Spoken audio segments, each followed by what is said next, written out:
You know that moment when you just know? You meet someone and instantly get a read on them, or you see a product and it just clicks or doesn't, without you really having to think about it. Hmm. That lightning fast understanding, that gut feeling based on just a sliver of information is what we're diving deep into today. We're going to explore this incredible ability of your unconscious to make sense of the world in the blink of an eye. What's truly fascinating for you to consider is how much of your perception and decision making operates outside your conscious awareness. You likely think of yourself as someone who weighs things carefully, but so many of your judgments happen incredibly fast, almost automatically. Exactly. And to really understand this powerful aspect of how you think, we're turning to Malcolm Gladwell's compelling book, Blink, The Power of Thinking Without Thinking. Gladwell takes us on a journey into the world of these snap judgments, revealing both their amazing potential and their hidden dangers. Hmm. We're going to unpack key ideas like thin slicing, that ability to know, based on tiny bits of experience, how these rapid decisions are made, the role those often invisible unconscious biases play, how pressure changes everything, and look at some really vivid stories that bring these ideas to life for you. So, are you ready to really understand the power that lies in thinking without thinking? Absolutely. What Gladwell does so well is connect seemingly unrelated stories and research in a way that illuminates this fundamental part of how your mind works. It's a powerful reminder that your unconscious is constantly processing information, even if it sometimes leads you astray. Okay, let's start by unpacking this with the story that really stuck with me and I think will resonate with you. The curious case of the Getty Koros. The Getty Museum shelled out a lot of money for this ancient Greek statue, and on paper it looked like the real deal. Uh huh. But when a few art experts laid eyes on it, they had this immediate, visceral, negative reaction. Federico Zeri looked at the fingernails and something just felt wrong, didn't make sense. Right, just off somehow. Yeah. Evelyn Harrison, a leading authority on Greek sculpture, saw it, and her immediate thought was, I'm sorry to hear that, even though she couldn't put her finger on why. Wow. And Thomas Homing, who used to run the Met, his first thought was simply fresh. Definitely not what you want to think about a 2,000-year-old artifact. No, not at all. This is a perfect example of thin slicing in action for you.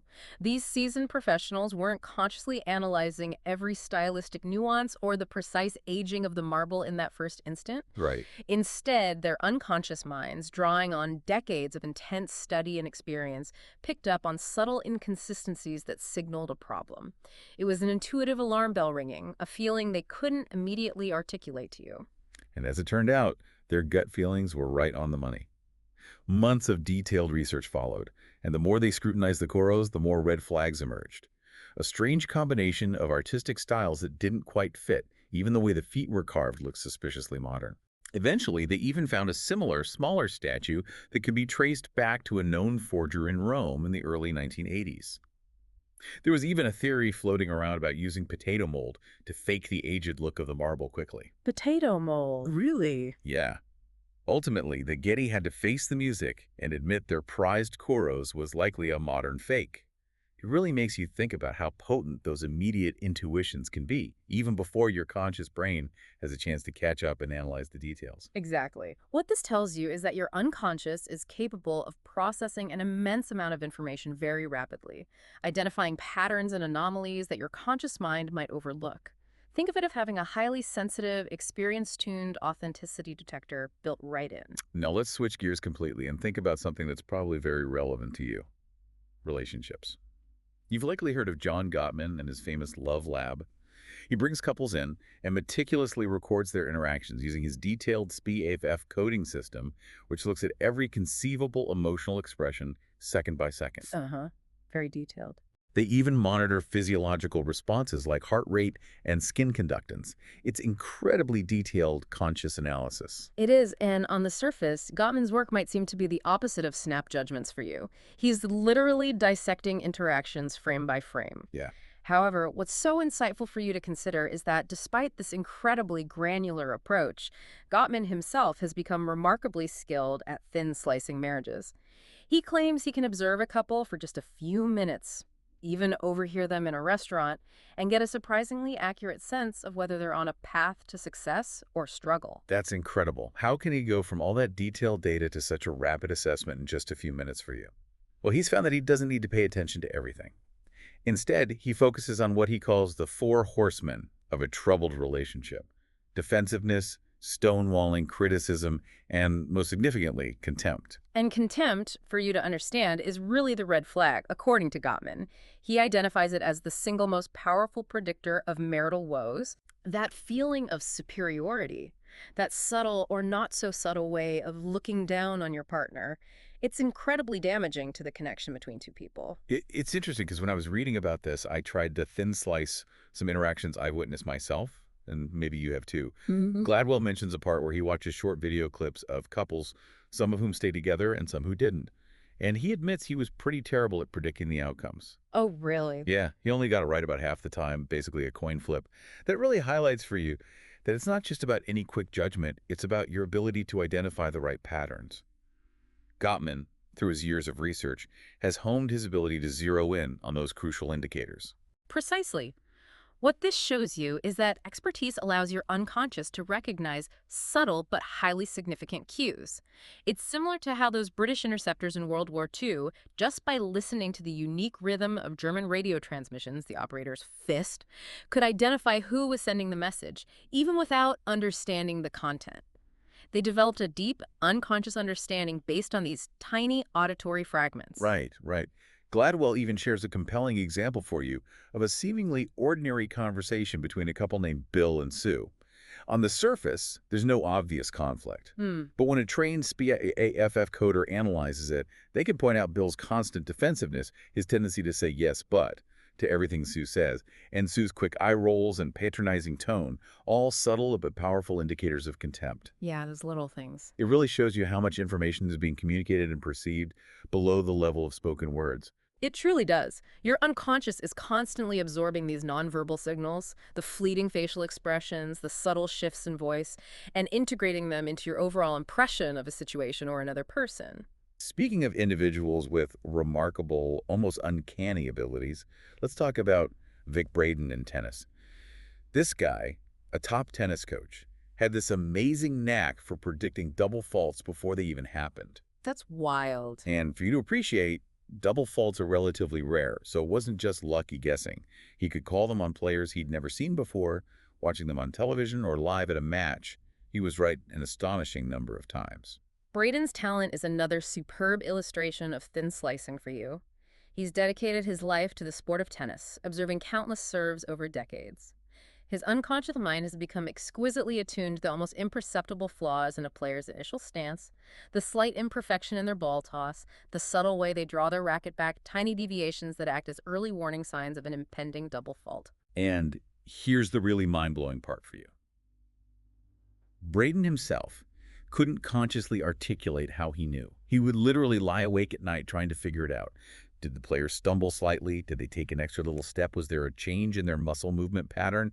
But he just couldn't quite put his finger on the specific trigger. Wow. It highlights for you that these snap judgments can be deeply ingrained and operate completely outside the realm of your conscious awareness. It's like that locked door Gladwell talks about. The inner workings of your unconscious are often inaccessible to your direct introspection. Exactly. What this suggests to you is that your conscious explanations for your judgments are sometimes just that stories you construct after the fact, rather than the actual underlying drivers of your decisions. This leads us to the concept of priming, which I think you'll find fascinating. These are experiments that demonstrate how subtle, often unconscious cues can dramatically influence your behavior. Think about the famous John Bargh experiment with the scrambled sentences. One group of participants was given sentences with words related to the elderly like Florida, forgetful, wrinkled. Mm-hmm.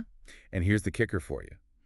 After they finished this seemingly unrelated task, they actually walked slower down the hallway. It truly is remarkable for you to consider. The students weren't consciously thinking about acting old, but the subtle exposure to those words triggered associations in their unconscious that then manifested in their physical movements. Yeah. And there was another intriguing variation where students were primed with either aggressive or polite words. Afterward, they were instructed to interrupt a conversation taking place down the hall. The students who had been subtly exposed to rude words were significantly more likely to barge in abruptly. These experiments really demonstrate for you just how much is going on behind that locked door of your unconscious, influencing your actions in ways you don't even realize.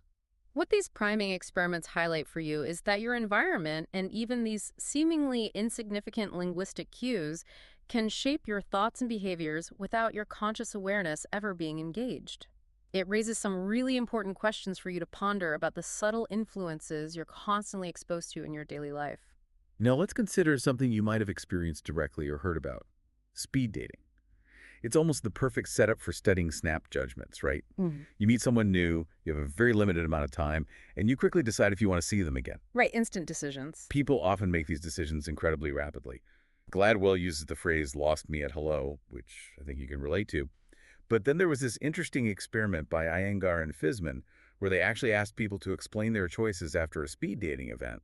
And what their research revealed for you is that forcing yourself to come up with rational explanations can actually obscure the real reasons behind your attraction or lack thereof. The initial drivers are often unconscious, a certain way, someone smiles, a particular tone of voice, a shared sense of humor that sparks instantly. Hmm. When you're forced to articulate these gut feelings, you often invent seemingly logical but ultimately less accurate reasons. This is what Gladwell refers to as a storytelling problem for you.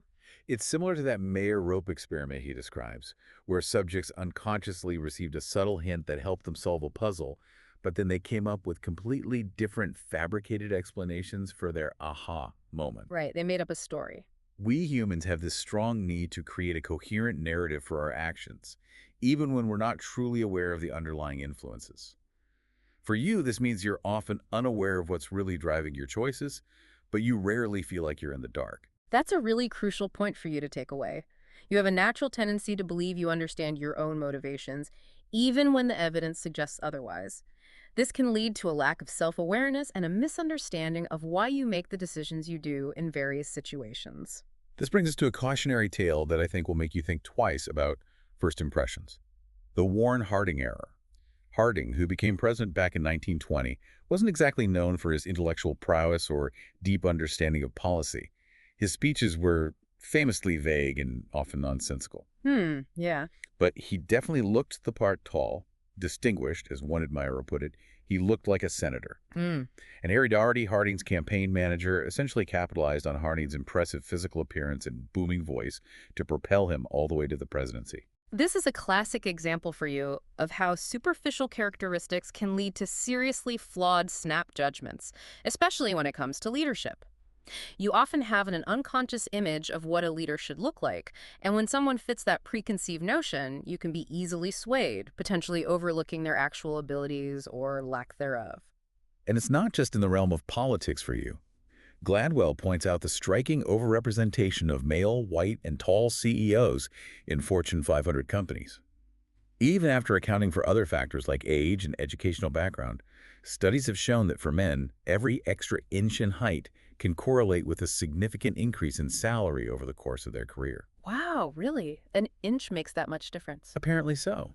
This isn't necessarily a conscious bias on anyone's part. It's more likely an unconscious association of height with authority and leadership, something that the implicit association test, or IAT, can help you uncover in yourself and others. The IAT is a really insightful tool for you because it can reveal those unconscious biases that you might not even be aware you possess. For instance, the career IAT often demonstrates stronger mental links between male and career than between female and career. Right. Similarly, the race IAT can highlight pro-white associations, even in individuals who consciously and sincerely believe in equality. It really underscores for you the potential disconnect that can exist between your stated values and your automatic unconscious associations. And these unconscious biases, as the IAT reveals, can have very real-world consequences for you and others, as demonstrated by Ian Ayer's car sales experiment. He sent out testers of various races and genders, all instructed to act and dress in a similar way to negotiate the price of a new car. Okay. The findings were quite revealing for you. White men consistently received the best initial price offers, while black men and women often ended up being quoted significantly higher prices. This strongly suggests that even in seemingly objective transactions, unconscious biases based on race and gender can influence those rapid initial judgments about a person's likelihood to pay or their negotiating skills. It's a stark reminder for you of how these split-second impressions can translate into tangible disadvantages for certain groups of people. Bob Gulam's strategy at his car dealership, where he offers everyone the same upfront price, is a direct response to this very reality, a conscious attempt to bypass potentially biased snap judgments. So if these unconscious biases are so deeply ingrained, what can you actually do about them? Gladwell notes that while your individual IAT score might be challenging to change through conscious effort alone, being exposed to counter-stereotypical examples, for instance, consciously thinking about figures like Martin Luther King Jr. or Nelson Mandela before taking the test, can temporarily influence those automatic associations. But what's important for you to understand is that truly addressing and changing deeply rooted biases requires more than just becoming aware of them or engaging in temporary mental exercises. It necessitates actively working to change your experiences and the environments you inhabit, intentionally seeking out exposure to diverse groups and fostering a sense of familiarity and comfort. Right, change your inputs. Exactly. Your initial impressions are shaped by your cumulative experiences. So, to reshape those impressions, you need to actively seek out different kinds of experiences for yourself. Now, let's shift our focus again and consider how these rapid judgments play out in situations of intense pressure. The story of Paul Van Riper and the Millennium Challenge war game is truly eye-opening for you. This was a massive military exercise where the incredibly sophisticated Blue Team, representing the U.S. and its allies, with all their advanced data and complex analytical tools, went up against the Red Team, led by the more intuitive and adaptive thinking of Lieutenant General Paul Van Riper. What's particularly interesting for you here is the stark contrast between Blue Team's heavy reliance on rational analysis, their detailed operational net assessment, and effects-based operations strategies, and Red Team's more experience-driven, gut-feeling approach under Van Riper. Blue Team operated with this incredibly detailed understanding of the simulated enemy's systems, but they fundamentally failed to anticipate Van Riper's unconventional and swift decisions. Exactly. On the very first day of the exercise, Blue Team confidently issued a kind of ultimatum, essentially assuming Red Team would react according to their carefully constructed models. But Van Riper completely blindsided them. He didn't play by their rules. Not at all. He deliberately used low-tech methods like motorcycle messengers to avoid electronic surveillance and launched a devastating surprise attack utilizing a swarm of small boats and cruise missiles. 16 American ships were sunk in that initial hour. 16 ships. Wow. It really highlights for you the inherent limitations of over-relying on purely rational, data-driven analysis when you're facing an adversary who's making rapid, intuitive decisions based on years of experience. It really demonstrates for you that in certain high-stakes situations, the ability to think quickly on your feet, to draw upon your accumulated experience and gut instinct, can be far more effective than a slower, more deliberate analytical process. It raises an important question for you. When is each approach most appropriate and beneficial? And Gladwell uses the analogy of improvisational comedy to further illustrate this point for you. Improv might seem completely spontaneous and off the cuff, but it actually relies on a foundation of underlying rules and shared understandings, things like the principle of agreement, where performers accept and build upon each other's initial offers. Uh-huh. Yes, and. Exactly. This underlying structure is what allows for such creativity and rapid responses in the moment. It's the concept that structure can actually be a catalyst for spontaneity for you.